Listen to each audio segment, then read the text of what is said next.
Bom, vamos lá, a gente está nessa última parte falando sobre a obra de Cristo.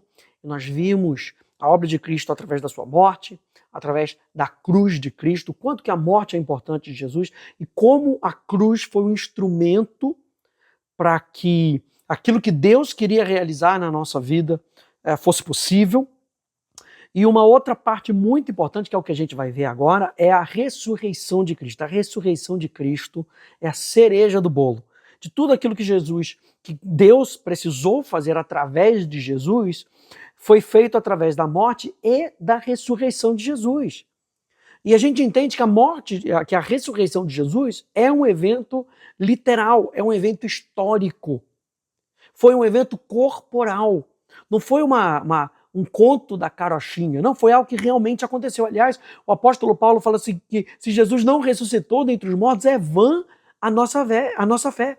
E a gente entende que a ressurreição de Jesus, ela é parte essencial do evangelho que nós pregamos. E que como parte da salvação de uma pessoa, a pessoa deve crer que Jesus ressuscitou dentre os mortos, lá Romanos capítulo 10.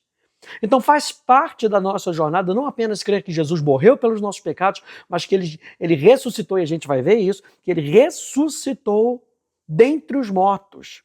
E por que Jesus teve que ressuscitar dentre os mortos? Qual o significado teológico disso? Qual o significado para a nossa salvação? Eu quero apresentar aqui para vocês 3 maneiras essenciais pelas quais a ressurreição de Cristo está relacionada com a nossa salvação. E eu tirei isso, está aqui na nossa apostila, eu tirei isso, adaptei isso do livro de Jack Cottrell, e eu quero trazer aqui para vocês 3 pontos básicos, né?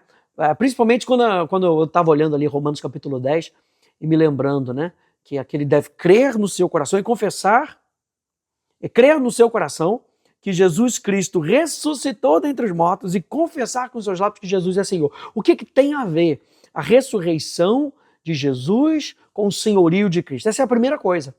A ressurreição de Cristo, ela vai demonstrar o senhorio de Jesus.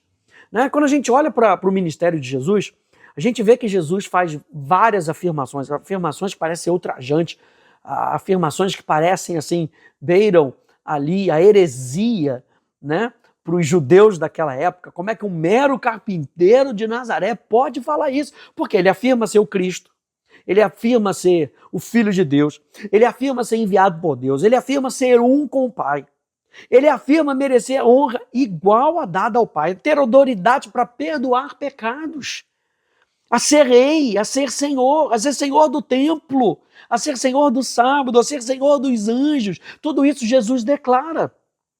E aí, com todas essas afirmações, né, quando Jesus morre, tudo isso é colocado em risco.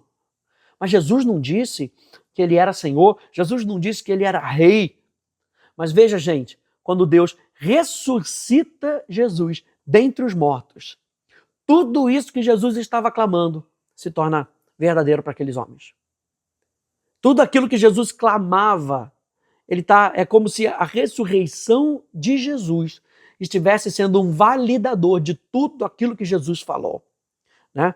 A Bíblia diz que ele foi declarado, veja só, Romanos capítulo 1, verso 4, que ele foi declarado Filho de Deus com poder pela ressurreição dentre os mortos. E quando Jesus é ressuscitado dentre os mortos, ele é convidado a se sentar à destra do Pai. E aí ele demonstra o senhorio sobre o mundo inteiro.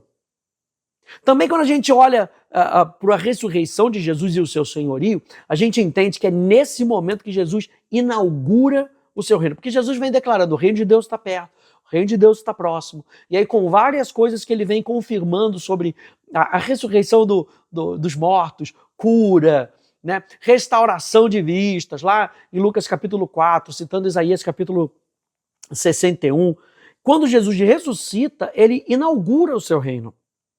Quando a gente olha para o Antigo Testamento, que predisse, né, que o grande rei viria, que o grande rei estabeleceria o seu reino eterno, após a ressurreição de Jesus, ele declara: toda a autoridade me foi dada no céu e na terra. E por causa da sua ressurreição, ele é exaltado à direita de Deus. Ele é entronizado como rei à direita de Deus.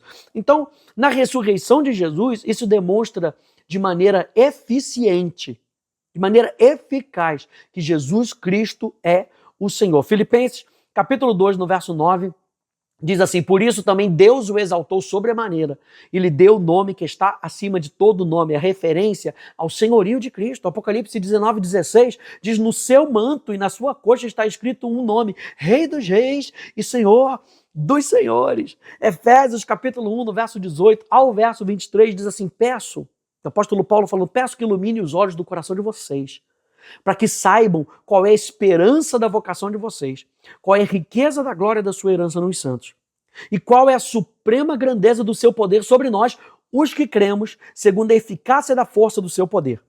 Ele exerceu esse poder em Cristo, está falando sobre o Pai, ele exerceu esse poder em Cristo, ressuscitando dentre os mortos e fazendo sentar à sua direita nas regiões celestiais. Estar assentado à direita é estar em lugar de poder, ele está no lugar de autoridade.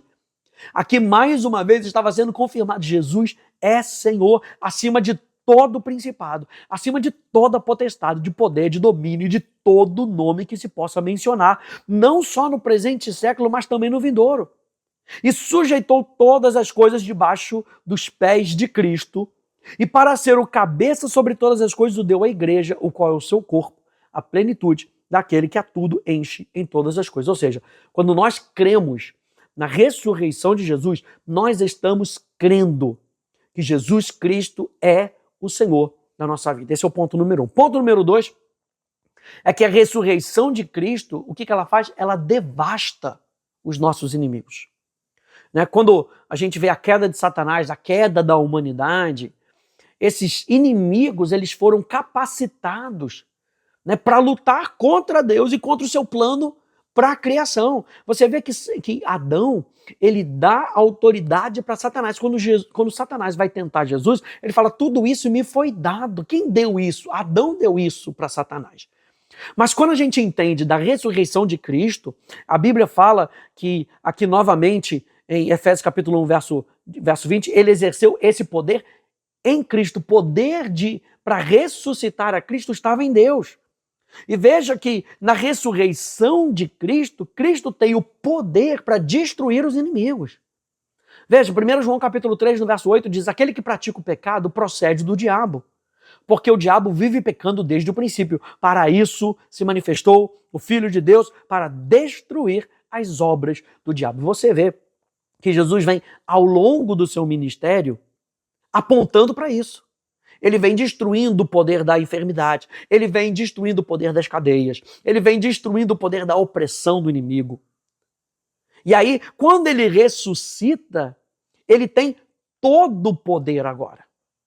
Ele tem autoridade sobre o inimigo. Por quê? Porque ele se manifesta para destruir as obras do diabo. Hebreus capítulo 2, no verso 14, diz, visto, pois, que os filhos têm participação comum de carne e sangue, também Jesus igualmente participou dessas coisas para que, por sua morte, destruísse aquele que tem o poder da morte, a saber, o diabo. E a gente já viu que a morte não pode ficar sem a ressurreição. Através da morte de Jesus, ele destrói o poder e quando ele ressuscita, ele manifesta mais uma vez que ele tem todo o poder. E quando a gente entende isso, gente, essa batalha entre Cristo e seus inimigos, que começa na cruz, onde você lembra que Satanás realmente machuca, fere o calcanhar de Jesus, uma profecia lá de Gênesis capítulo 3, e ele ali pensa que ele obteve a vitória sobre ele. Mas Jesus, agora ele tem todo o poder sobre a morte. Colossenses capítulo 2, no verso 15, nos lembra, e despojando os principados e as potestades, publicamente os expôs ao desprezo, triunfando sobre eles na cruz. Você vê essa interação do poder de Deus na ressurreição. Ele é Senhor, agora ele tem todo o poder, e na cruz do Calvário, Romanos capítulo 6, verso 9, diz, sabemos que, havendo Cristo ressuscitado dentre os mortos, já não morre, a morte já não tem domínio sobre ele. 2 Timóteo 1,10, e manifestado agora pelo aparecimento do nosso Senhor, do nosso Salvador, Cristo Jesus. Ele não só destruiu a morte, como trouxe à luz a vida e a imortalidade mediante o Evangelho. Então eu e você precisamos entender, gente, nesse segundo ponto, que os inimigos de Cristo também são os nossos inimigos. Mas que a gente não precisa ter medo disso, por quê? Porque Cristo nos dá da sua vitória. Isso que é interessante, gente. No Evangelho, Cristo nos dá da sua vitória, vitória completa. Por isso que eu e você lá em Efésios vai nos lembrar que eu e você estamos assentados em lugares celestiais juntamente com Cristo. Onde Cristo está assentado? À direita de Deus. À direita de Deus, posição de senhorio, posição de poder sobre as trevas. Onde eu e você estamos assentados em lugares celestiais juntamente com Cristo. Então, gente, olha só, a gente entende que libertar os cativos, Lucas capítulo 4, libertar os cativos de Satanás faz parte do Evangelho, faz parte do Evangelho que nós cremos, faz parte do Evangelho que nós proclamamos. Jesus, ele não vai amarrar apenas o diabo. Jesus entra na fortaleza do diabo e leva todos os seus bens. Jesus nos livra do domínio de Satanás e Jesus nos dá um poder que é maior do que o de Satanás. Jesus nos ajuda a esmagar Satanás debaixo dos nossos pés. E é por isso que ele nos permite experimentar nas nossas vidas presentes o poder da ressurreição. É isso que Paulo diz lá em Filipenses capítulo 3. Eu não quero mais conhecer nada, eu quero conhecer a Cristo e o poder da sua ressurreição. O Cristo ressurreto, o Senhor sobre a morte, ele me colocou assentado juntamente com ele, portanto, eu e você temos vitória sobre a morte e as suas consequências. A gente já viu sobre isso na lição de Hamartia, né, falando sobre as consequências do pecado de Adão. Eu e você, nós temos vitória sobre as consequências da morte, sobre a morte espiritual, sobre a doença, sobre a enfermidade, sobre qualquer tipo de falta. Eu e você temos, porque o Senhor é o meu pastor e nada me faltará. No Novo Testamento a gente até poderia falar, o Senhor ressurreto é o meu Senhor e nada me faltará. Então a ressurreição, ela não apenas derrota os inimigos de Cristo, ela também valida a cruz. Então você está vendo uma complementação entre o que foi feito na cruz e o que foi feito na ressurreição. Ambos precisam estar juntos. Não teria nexo ter a morte de Jesus e não haver a ressurreição de Jesus. Então, gente, a cruz, sim, ela paga a penalidade da morte eterna. E esse Cristo que tá ressuscitado, ele está à direita de Deus como um lembrete constante de que o preço pelos nossos pecados foi pago. Meu Deus, que coisa maravilhosa, gente. Ou seja, estudar teologia, ela não precisa ser algo morto. Você está entendendo que estudar sobre cristologia, ainda mais falando sobre a morte, sobre a cruz, sobre a ressurreição, como isso está ali dentro do nosso dia a dia. E o terceiro ponto, para a gente terminar, o terceiro ponto tão importante da ressurreição é que a ressurreição de Cristo é que dá origem à nova criação. Colossenses capítulo 1, verso 18, olha só, ele é a cabeça do corpo, que é a igreja. Ele é o princípio, o primogênito dentre os mortos, para ter a primazia em todas as coisas. Ou seja, quando ele está falando de um primogênito dentre os mortos, ele está falando do primeiro que ressuscitou. Então, para ele ser o primeiro que ressuscitou, outros também ressuscitarão. Então, a primeira coisa que a gente entende nesse terceiro ponto é o princípio, é o início. E quando Jesus ressuscita, ele inaugura, ele dá início a toda uma nova ordem de existência. A partir de Jesus, a partir da ressurreição de Jesus, é que nós podemos dizer que nós somos filhos de Deus. Ali vai haver um novo céu e uma nova terra. Há o início de algo totalmente novo, né? A segunda coisa é que a ressurreição de Jesus é o fundamento da nova criação. Então, a ressurreição de Jesus é o início de uma nova ordem, de uma nova existência, de uma nova criação. A ressurreição de Cristo também é o fundamento de uma nova criação. Por quê? A gente vê lá em Hebreus capítulo 7, no verso 16, que é o poder de Deus. A ressurreição é o poder de uma vida indestrutível. Ou seja, que dá uma nova vida às nossas almas, que dá uma nova vida ao nosso corpo, que mantém a igreja viva no meio de um mundo moribundo e também oferece esperança para a nova criação, que ainda está por vir, ou seja, a plenitude de tudo aquilo que Deus prometeu. E é isso que Paulo chama de o poder da sua ressurreição, lá de Filipenses capítulo 3. Mais uma vez, o que Paulo chama o poder da sua ressurreição? É o poder de uma vida indestrutível. É o poder de uma vida inabalável. Tanto você lembra em Efésios capítulo 6, que fala para a gente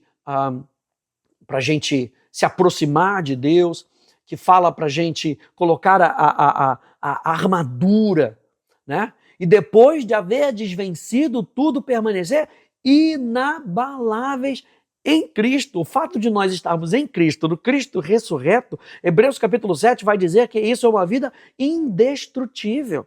E que é esse poder, o poder da ressurreição, que nos dá uma nova vida. Se hoje eu e você temos uma nova vida, não é somente porque Jesus morreu e pagou pelos nossos pecados, é porque ele ressuscitou e está sentado à destra de Deus, confirmando aquilo que foi feito na cruz do Calvário. É esse mesmo poder que mantém a igreja viva. É esse poder que mantém a igreja alerta, que mantém a igreja animada no sentido vivo, que mantém a igreja se movimentando mesmo no mundo que é contra. É esse mesmo poder que nos dá a esperança para aquilo que está por vir. É o poder da ressurreição. E como cristão, gente, a gente faz parte dessa colheita. Aquilo que Jesus semeou, a gente faz parte da colheita do poder da sua ressurreição, que nos salva da morte. E nos salva da morte de duas maneiras. Primeiro, na ressurreição dos nossos espíritos mortos. Né? A gente estava morto nos nossos delitos e pecados. Ou seja, que morte era essa? A morte espiritual, o afastamento de Deus. Na ressurreição, o nosso espírito é vivificado. É por isso que Romanos capítulo 10, verso 9, vai dizer que se você crer no seu coração que Jesus Cristo ressuscitou dentre os mortos e confessar com seus lábios que ele é Senhor, você é salvo. Porque é na ressurreição que crendo na ressurreição, é que o nosso espírito é vivificado. Crendo na ressurreição é que a gente entende da presença vivificante do Espírito Santo em nós. No Antigo Testamento, os profetas, os reis, né? Mas os profetas, eles tinham ali um poder do Espírito Santo sobre eles, um poder capacitador. Mas na vida do cristão, na nova aliança, nós temos uma presença vivificante. E a descrição mais significativa do resultado da presença de Jesus em nós, do Espírito Santo, dessa obra redentora nos nossos corações, é o quê? É a ressurreição ou vivificação. Essa é a descrição mais significativa de que eu e você estamos vivos para Deus. Nós ressuscitamos para uma nova vida. É através do poder da ressurreição que é trazido para as nossas almas, né, para o nosso interior, na pessoa do Espírito Santo, na pessoa do Espírito que dá a vida, que a nossa condição espiritual ela passa de morto para vivo. Há uma substituição. Você nasce de novo, não é algo que é melhorado, você nasce de novo por causa do poder da ressurreição. É nesse poder que diz lá João capítulo 5 que nós passamos da morte para a vida. E olha, Romanos capítulo 6, verso 3 e verso 4 vai nos lembrar que quando um pecador é sepultado nas águas do batismo, por isso o batismo ele é tão relevante. Você sabe que o batismo ele não tem a força para salvar. A nossa salvação não está no método, a nossa salvação está na crença. Portanto, aquele que não crer já está condenado. Mas o batismo é consequência da nossa crença. É muito difícil você ver um cristão, principalmente no início da igreja, em toda esse início da história da igreja, um cristão que não tenha confessado Jesus, que também não tenha se batizado. Por quê? Aquilo que você faz e recebe a salvação no privado, né? Você precisa expor publicamente. O próprio Jesus diz, se você não me confessar diante dos homens, eu também não te confesso diante do Pai. Então o batismo é uma confissão pública. E o que a gente faz no batismo? No batismo, um pecador é sepultado nessas águas, na água do batismo. E ali ele encontra o poder salvador da morte de Jesus.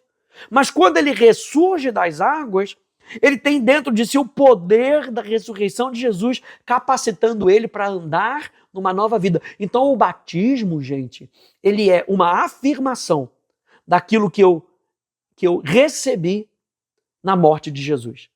Eu criei na morte de Jesus, eu criei na ressurreição de Jesus. No batismo, eu entro, eu tenho consciência da minha morte, que eu morri para as coisas do mundo, e quando eu ressurjo para uma nova vida. É uma declaração pública de que eu estou vivendo para uma nova vida, com base no poder da ressurreição.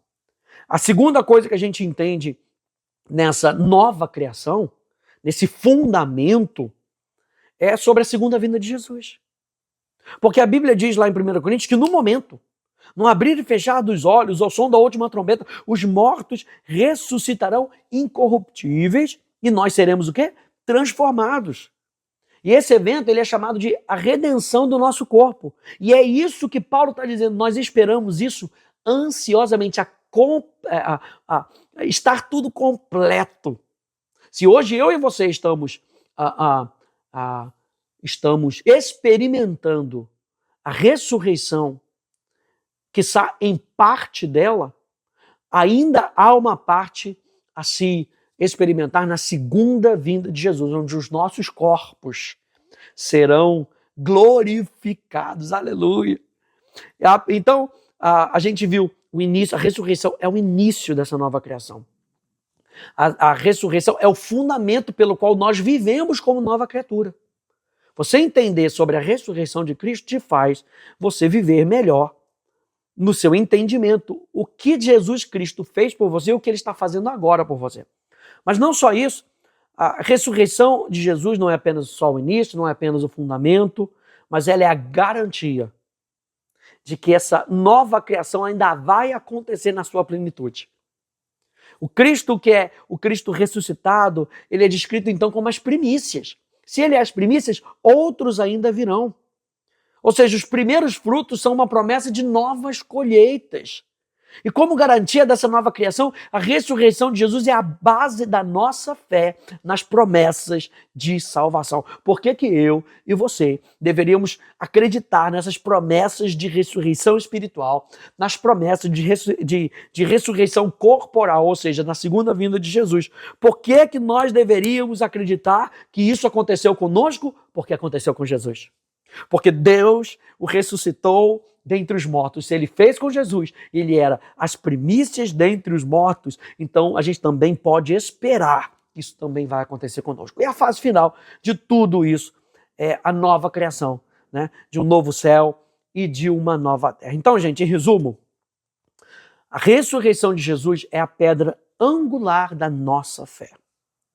Você lembra que durante os 40 dias que Jesus ressuscitado, né, ele prega o reino, ele aparece, ele se mostra vivo dentre os mortos.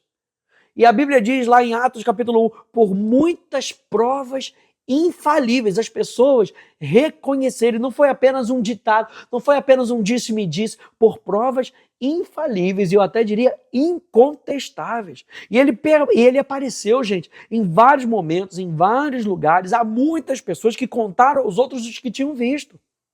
A ressurreição de Jesus, ela não é apenas a pedra angular da nossa fé, ela é o centro da mensagem da igreja, desde o dia de Pentecostes até os dias de hoje. E quando a gente olha para isso, a gente vê que a ressurreição de Jesus, ela é vital para as nossas vidas. Por que ela é vital? Porque ela demonstra, número 1, que Jesus estava falando a verdade, que Jesus era um profeta. Aquilo que ele previu verdadeiramente aconteceu. Isso confirma, em segundo lugar, que Jesus era inocente de todo pecado. Eu fico me lembrando do livro da Nárnia e do filme, né? quando o leão está lá, ele se entrega, né? E ali os personagens das trevas fazem um ritual, matam o leão, e depois a menina chega com o ratinho, né? E vai lá no leão e começa a cortar a corda, e de repente, vem um estrondo, e aí o leão ressurge, né, ressuscitado. E aí a frase que dizia é: se eles entendessem o que estava sendo dito nas profecias, eles entenderiam que esse leão não tem pecado. E que, portanto, a morte não poderia segurá-lo. Então, em segundo lugar, a ressurreição de Jesus mostra e confirma que Jesus era inocente de todo pecado. Ela nos lembra e ela é a prova de que Deus, então, aceita a expiação de Jesus pelos nossos pecados, gente. E eu acho interessante que, nesse sentido da ressurreição, o Pai, o Filho e o Espírito Santo estão trabalhando juntos. Como é que o Filho está trabalhando junto com o Pai? A gente vê que o Pai ressuscita Jesus, que é pelo poder do Espírito Santo. Como é que o Filho ajuda nisso? Se entregando. Quando diz para Pilatos, essa autoridade que você tem, você não vai tomar a minha vida. Sou eu que estou a entregando. O Filho está cooperando. E porque Jesus ressuscitou dentre os mortos, gente, a gente confia somente em Jesus para a salvação. Que nós certamente viveremos para sempre. E que podemos olhar para frente com esperança para a renovação de toda a criação. Então, gente, sem a ressurreição de Cristo, a gente não teria salvação de pecado e a gente não teria nenhuma esperança para a nossa própria ressurreição futura. Mais uma vez, a consumação de todas as coisas para quando nós ressuscitarmos com um corpo glorioso. Gente, o túmulo vazio é a prova da divindade de Jesus, sabe? E essa ressurreição de Cristo, essa ressurreição de Jesus, que ele também fornece aos crentes o quê? Poder espiritual para hoje. Eu quero deixar você com isso, quero terminar essa lição, terminando esse módulo, dizendo: viva no poder da ressurreição. Quanto é importante a gente entender a vida de Jesus, o quanto que é importante a gente entender, não só isso, a pessoa de Cristo, mas a obra de Cristo na nossa vida, sabe? Medita de novo nesses versículos, se você assim quiser, tá aí a apostila, reveja esse conteúdo e seja abençoado, sabendo que Jesus Cristo é o fundamento de toda a igreja. Que Deus te abençoe, no nome de Jesus. Tchau, tchau.